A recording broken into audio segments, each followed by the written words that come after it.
Liberace, the last time we met and talked, we had a picture tour of your houses. Do you remember the one in Oh Palm yes. Springs and Uh-huh. Hollywood Hills? And we had such marvelous response to it, and people saying, well, I knew that he liked lovely things and precious things, but they were overwhelmed by this collection of things that you have. Which brings me to asking you a question, Lee, that I love to ask, particularly celebrities. And this is the question. If you could have anything in the world and money were no object, nothing to stand in the way, what would you like to have? Well, I find that's a very difficult question to answer because material things only supply a need up to a point.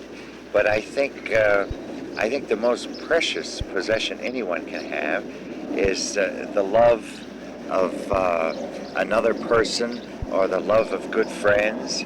But And if you could have that one tangible thing, Lee, you mean a material a sort of thing? material thing, yes, something you don't have and maybe you've tried to get but wasn't available. Well, I'll tell you, if it's a material thing, I think the thing I've always wanted is to have a place overlooking the ocean, a beach house. And I have homes on the desert and in the cities, and I have the architectural plans which were given to me by a lady architect in England when I was there for a piano-shaped beach house. And I'm looking now for an ideal location for it. The only place I found that's available is on the coast of the Mediterranean in Spain. But I would like to get it closer to home, like in California. But the beachfront that's available there is very limited. And not piano shaped. And the house will be piano shaped, but not the beach. Okay, thank you for playing the game with us.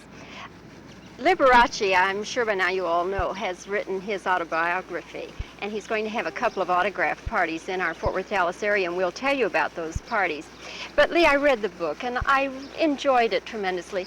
But the amazing thing to me was that I learned so many things about you that I never knew before, and we've been together on several occasions. I think that's one of the reasons I wrote it. People know very little about me, strangely enough. They know me as an entertainer, but they don't know me as a person. And in the book, I think people will get to know me as a human being. And if the book has any quality, I would say it has honesty.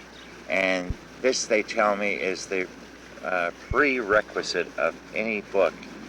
If it's honest, the public will buy it. And I'm happy to say that it's become a bestseller.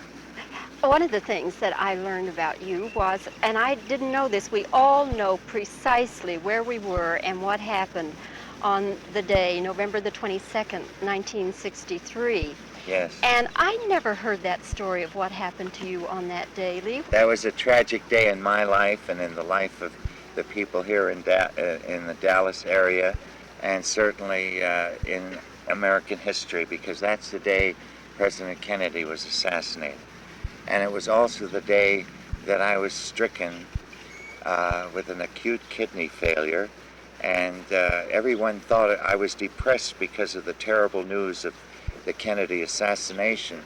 And it took them 4 days to find out that I had this uremic poisoning in my body. And within 10 days, I was given up by the doctors in Pittsburgh, Pennsylvania, and had the last rites. And through some miracle of faith, I left that hospital about 5 weeks later, completely cured, and I can honestly say I've never had a sick day since. Yes, and it was all brought about because you were cleaning some cups and collars. Well, I absorbed fluid. deadly carbon tetrachloride into my system because the costumes were cleaned with this substance, and my body absorbed it. And it's a deadly chemical that, as a result of my illness, has now been made illegal. And they passed legislation to make it illegal. Lee, of course, people come to see you play the piano, to hear you play the piano, and to be entertained by all the great things you do. But they also come to see your wardrobe. That's a big part of any Liberace show. And the last time, of course, you had the hot pants. And what can we look forward to in the Well, shows I got this some time? new surprises that are kind of, I call them shockers. And I have a lot of fun with my costumes. I guess you might say they've become an expensive joke, but people seem to enjoy seeing me wear them. What one thing are we going to see this time that you could tell us about? Well, you're going to see a full-length white mink coat to the floor. It's done in several tiers, and it's Royal Danish mink.